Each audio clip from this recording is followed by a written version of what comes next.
The next up contest, this long percolating feud between the ass boys, Austin and Colton Gunn, and our friends FTR, Cash and Dax. Poor Cash may be about cashed out at this point. You know, this was, again, not only a good match to have, but a great finish to do. If FTR ever beat anybody and ever won anything, but they don't. So it's just another job. The FTR comes out, they get a big pop on the entrance.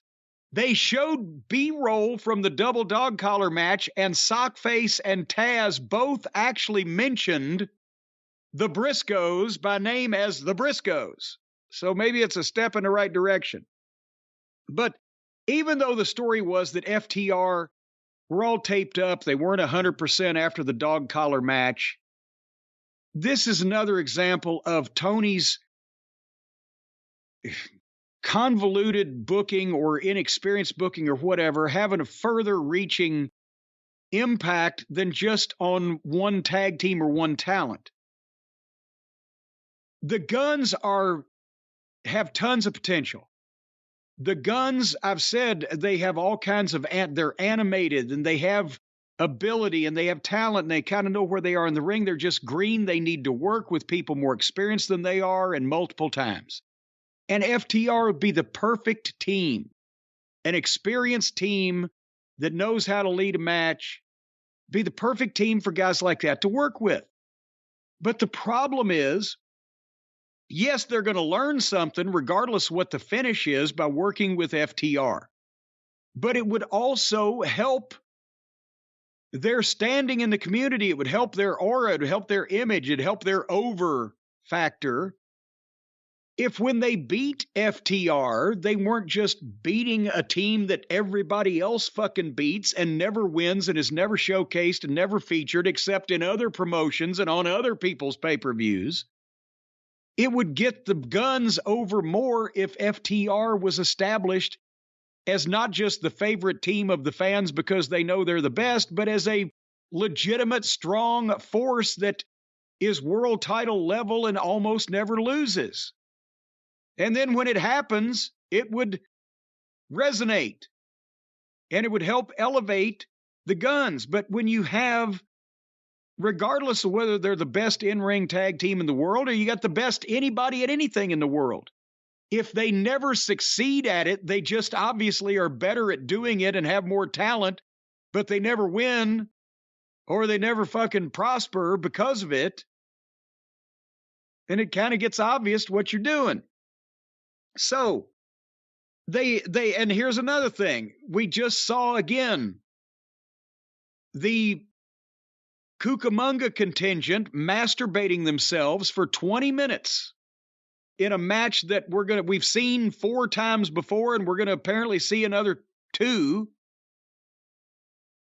But this match on camera, what was actually telecast on the program, couldn't have been 7 minutes. They started out, they went to the break in the first segment after 2 minutes of action. When they came back, they were already getting heat on Cash, and within less than a minute, Cash had hit the cold tag to Dax because it was cold because there was no heel remotely trying or able to stop it. It was a foregone conclusion, therefore that's a cold tag. And then they go a couple more minutes and go into the finish. I mean, there was some good wrestling in it. I saw an atomic drop by Cash Wheeler. Goddamn it, it looked good. First time in 10 years. And then, in the second segment, especially when they're going into the home stretch, Dax got a nice comeback. They went back and forth. Cash actually hit a dive that the Gunn boy didn't see coming and wiped him out with it. It wasn't, the typical hee. But, they go back and forth, and finally Dax is with Austin, and Dax gets a roll up, and Austin reverses it and rolls through, and Colton reaches in from outside to hold his hand for the leverage. 1, 2, 3. Just that. Fine finish. not for a team that never wins. Then you've just beat them again, and it doesn't really help the Guns because everybody else is doing it too. And again, Moxley got 10 minutes with Dante, whatever the fuck his name was, and 7 minutes of this made television over 2 segments. So tell me what I'm missing here. Well, I thought the Gun Boys look really good. They take good bumps, and you can't keep your eyes off them. They're constantly in motion. We've been big fans of FTR for a long time. We've enjoyed the stuff that they've done, but I gotta admit, at this point, AEW has kind of gotten what they wanted. They've beaten me down. Like, I kind of, when they come out, I know they're not going to win. They're going to get a big pop for their music. The match will be fundamentally good. But at this point, my favorite guys there have been treated like job guys for a long time, and it's hard to get into them anymore. And a lot of more casual fans than we are, instead of bemoaning that, they're not that really offended by it because they're not in the profession. So they just go, yeah, those guys, well, I'll like somebody else. And that's the way that you basically, rub off the appeal of any talent. If they're obviously good, people obviously like them, and they never succeed, then sooner or later, people will stop giving a shit. If you're New Japan and AAA, do you like the fact that your tag team champions are now losing all the time? Because it was the Briscoes match, it was this match, and it was the Acclaim match.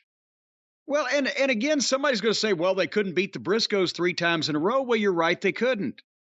But if this was a normal wrestling promotion with a normal booker and a normal philosophy about getting people over, then we would have been past the point a year and a half ago with FTR where we kept saying they need wins on TV. They need a concerted push. They need a coherent fucking path to the top. It would have been done.